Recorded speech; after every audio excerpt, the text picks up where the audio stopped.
नारद जी देखते ही प्रकृति को भगवान की याद आ जाती है, तो कहते हैं भगवान ने बनाई। हाँ, मिट्टी काली पीली हरे बन, आसमान का रंग नीला। मिट्टी काली पीली हरे बन, आसमान का रंग नीला। सूर्य सुनहरा चंद्रमा शीतल, सब कुछ उसकी है लीला। उसके भीतर स्वयं बच गया सृजनहार सृष्टिका है। सबके भीतर स्वयं बच गया सृजनहार सृष्टिका है। इसको हम परमात्मा कहते, ये सब खेल उसी का है। इसको हम परमात्मा कहते, ये सब खेल उसी का है। राम सिया राम सिया राम सिया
मर्जी का है।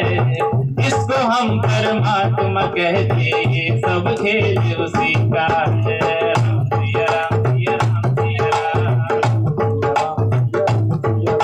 सिया राम सिया राम सिया राम।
तो राजा परीक्षित कहते हैं भगवान आगे क्या हुआ? सुदामा जी के चले जाने के बाद भगवान कृष्ण अनेक लीलाएं कर रहे हैं। वासुदेव जी यज्ञ करते हैं, साधु द्वारा उनसे कहा जाता है कि आप यज्ञ करो। यज्ञ में वासुदेव देव की दोनों बैठते हैं। सभी ऋषि मुनि कहते हैं अरे आपके पास तो साक्षात भगवान है, पर पुत्र रूप में जन्मे। माता को पता चलता है तो कहती हैं प्रभु अकेले में। बोले हमारे जो 6 पुत्र हैं, सुना है आप अपने गुरु पुत्रों को ले आए थे, बोले उनका दर्शन करने गए। भगवान जितने 6 पुत्रों को कंस ने मार दिया था उन सबको ले आते हैं और दर्शन दुलार करने के बाद सब वापस गोलोक धाम को चले जाते हैं। तो माता समझ जाती है ये सब भगवान की लीला है।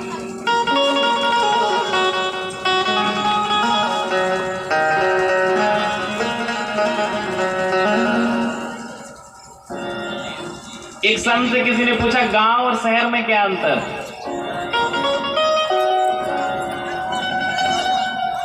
बोले शहर में जो होता है ना वैभव होता है,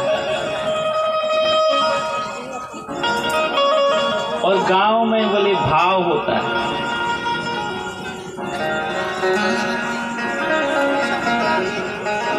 बोले गांव के लोग भिक्षावृत्ति करने वालों को भी साधु समझते हैं,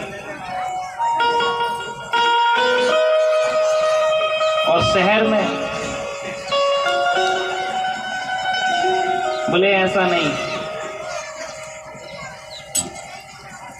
साधुओं को भी भिक्षा वाले समझते हैं।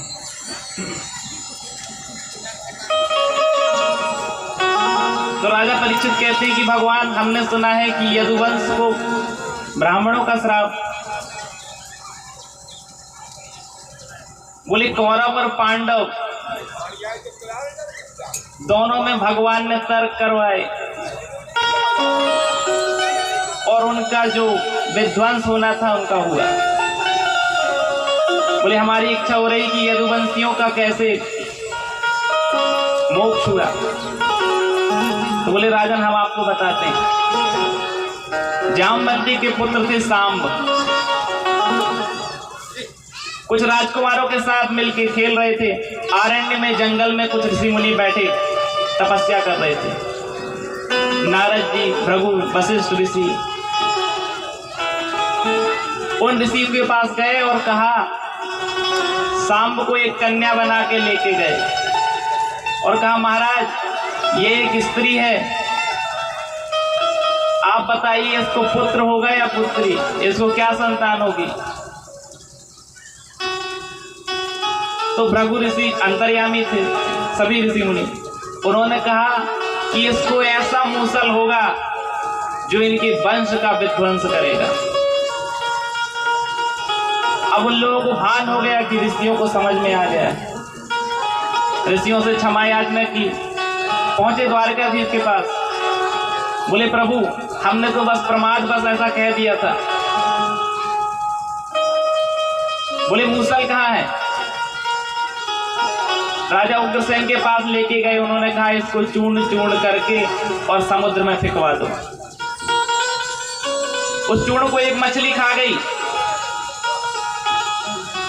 और जो कुछ टुकड़े बचे थे वो जाके दूरवा में इकट्ठे हो गए। वो मछली पकड़ने वाले ने पकड़ी और उससे जो लौह निकला उससे एक बाण बना दिया। वो चूर्ण जाके किनारे पर लगा और उसमें घास उत्पन्न हो गई। समय विपरीत हो गया। एक बार यदुवंशी सभी ब्राह्मणों की पूजा करके आराम कर रहे थे।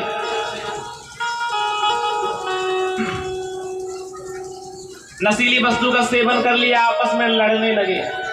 ब्राह्मण